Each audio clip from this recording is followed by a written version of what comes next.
ಕುಂದಾಪುರ ಶಾಲೆಯಲ್ಲಿ ಹುಟ್ಟಿಕೊಂಡಿದ್ದ ಹಿಜಾಬು ಕೇಶರಿ ಶಾಲಿನ ವಿವಾದ ಇದೀಗ ರಾಜ್ಯದಾದ್ಯಂತ ಹಬ್ಬಿದೆ. ಇಂದು ಕೂಡ ರಾಜ್ಯದ ಹಲವು ಕಡೆಗಳಲ್ಲಿ ಭಾರೀ ಕೋಲಾಹಲವೇ ಸೃಷ್ಟಿಯಾಗಿದೆ. ಈ ನಡುವೆ ಹಿಜಾಬ್ ಕುರಿತ ಹೈಕೋರ್ಟ್ನ ತೀರ್ಪು ನಾಳೆಗೆ ಮುಂದೂಡಿಕೆಯಾಗಿದೆ. ಕಾವೇರಿದ ವಾದ ಪ್ರತಿವಾದ ನಡೆದು ನ್ಯಾಯಮೂರ್ತಿ ಕೃಷ್ಣಮೂರ್ತಿ ದೀಕ್ಷಿತ್ ನಾಳೆಗೆ ವಿಚಾರಣೆಯನ್ನ ಮುಂದೂಡಿದ್ದಾರೆ.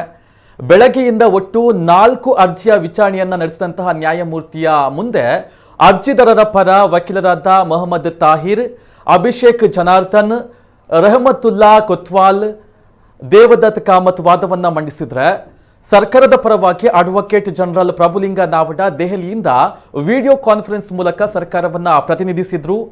ಬೆಂಗಳೂರಿನಲ್ಲಿ additional advocate general Arun Sham ಅವರು ಸರ್ಕಾರವನ್ನ ಪ್ರತಿನಿಧಿಸಿದ್ರು. ವಿಚಾರಣೆಗೂ ಮೊದಲು ಮಾತನಾಡಿದಂತಹ ನ್ಯಾಯಾಧೀಶರು ಹಲವು ಕೋರ್ಟ್ಗಳ ತೀರ್ಪುಗಳನ್ನ ಮೆಸೇಜ್ ಮೂಲಕ ಕಳುಹಿಸ್ತಾ ಇದ್ದಾರೆ. ನಾನು ಸಂವಿಧಾನದ ಮೇಲೆ ಪ್ರಮಾಣವನ್ನ ಮಾಡಿ ಈ ಹುದ್ದೆಗೆ ಬಂದಿದ್ದೇನೆ. ಸಂವಿಧಾನವೇ ನಮಗೆ ಭಗವದ್ಗೀತೆ. ಆದ್ದರಿಂದ ಭಾವನೆಗಳನ್ನ ಪಕ್ಕಕ್ಕೆ ಇಟ್ಟು ವಾದ ಮಂಡಿಸಿ ಎಂದು 2 ಕಡೆಯ ವಕೀಲರಿಗೆ ಕಿವಿಮಾತನ್ನ ಹೇಳಿದ್ರು. ಮೊದಲು ವಾದ ಮಂಡಿಸಿದ ಅರ್ಜಿದಾರರ ಪರ ವಕೀಲರು ಕನಿಷ್ಠ 2 ತಿಂಗಳು ಹಿಜಾಬ್ ಧರಿಸಲು ಅವಕಾಶವನ್ನ ನೀಡಿ, 2 ತಿಂಗಳಲ್ಲಿ ಪರೀಕ್ಷೆಗಳು ಬರ್ತಾ ಇವೆ, ಅದು ಮುಗಿಯುವವರೆಗಾದ್ರೂ ಹಿಜಾಬ್ ಧರಿಸಲು ಅವಕಾಶ ನೀಡಿ, ಯೂನಿಫಾರ್ಮ್ ಕಲರ್ನ ಹಿಜಾಬ್ ಧರಿಸಲು ಅವಕಾಶವನ್ನ ನೀಡಿ, ಕುರಾನ್ ಪ್ರಕಾರ ಹಿಜಾಬ್ ಧರಿಸುವುದು ಧಾರ್ಮಿಕ ಆಚರಣೆ ಎಂದು ಅರ್ಜಿದಾರರ ಪರ ವಾದವನ್ನ ಮಂಡಿಸಿದ್ರು. ಈ ವೇಳೆ 2 ತಿಂಗಳು ಹಿಜಾಬ್ ಧರಿಸಲು ಅವಕಾಶ ನೀಡಬಹುದೇ ಎಂದು ಜಡ್ಜ್ ಸರ್ಕಾರವನ್ನ ಕೇಳಿದ್ರು.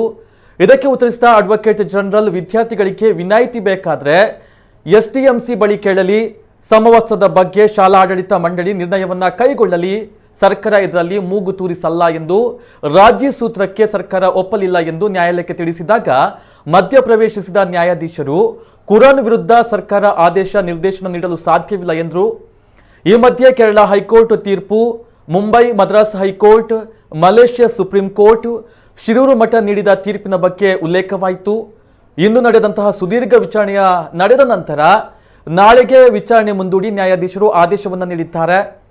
ಇವತ್ತು ಯಾವುದೇ ಮಧ್ಯಂತರ ಆದೇಶವನ್ನು ನೀಡುವುದಿಲ್ಲ, ಬದಲಾಗಿ ನಾಳೆ ಮಧ್ಯಾಹ್ನ 2:30ಕ್ಕೆ ವಿಚಾರಣೆಯನ್ನ ಮತ್ತೆ ನಡೆಯಲಿದೆ ಎಂದು ನ್ಯಾಯಾಧೀಶರು ತಿಳಿಸಿದರು. ಇದು ರಾಜ್ಯದಾದ್ಯಂತ ವಿವಾದ ಭುಗಿಲೆದ್ದು ಉಡುಪಿ MGM ಕಾಲೇಜಿನಲ್ಲೂ ವಿದ್ಯಾರ್ಥಿಗಳು ಪ್ರತಿಭಟನೆಯನ್ನ ನಡೆಸಿದ್ರು. ಬಂಟ್ವಾಳದ ವಾಮದ ಪದವು ಕಾಲೇಜಿನಲ್ಲೂ ವಿವಾದದ ಕಿಡಿ ಹೊತ್ತಿಕೊಂಡಿದೆ. ಇನ್ನು ಶಿವಮೊಗ್ಗದ ಕಾಲೇಜಿನಲ್ಲೂ ವಿವಾದ ಉಂಟಾಗಿದ್ದು ಕಾಲೇಜಿನ ಧ್ವಜಸ್ತಂಭಕ್ಕೆ ಕೇಸರಿ ಧ್ವಜವನ್ನ ಅಳವಡಿಕೆ ಮಾಡಲಾಗಿದೆ. ಇಲ್ಲಿ ಪೊಲೀಸರು ಲಾಠಿ ಚಾರ್ಜ್ ಮಾಡುವ ಮೂಲಕ ಗುಂಪನ್ನ ಚದುರಿಸಿದ್ದಾರೆ. ಘಟನಾ ಸ್ಥಳಕ್ಕೆ ಜಿಲ್ಲಾಧಿಕಾರಿ, ಜಿಲ್ಲಾ SP ಭೇಟಿಯನ್ನ ನೀಡಿದ್ದಾರೆ. ಹಿಜಾಬ್ ವಿವಾದವನ್ನ ತಣ್ಣಗಾಗಿಸುವಂತಹ ನಿಟ್ಟಿನಲ್ಲಿ ಮತ್ತು ಪ್ರಕರಣ ನ್ಯಾಯಾಲಯದಲ್ಲಿ ವಿಚಾರಣೆ ಬಾಕಿ ಇರುವ ಕಾರಣ 3 ದಿನಗಳ ಕಾಲ ರಾಜ್ಯದ ಶಿಕ್ಷಣ ಸಂಸ್ಥೆಗಳಿಗೆ ಸರ್ಕಾರ ರಜೆಯನ್ನ ಘೋಷಣೆ ಮಾಡಿದೆ.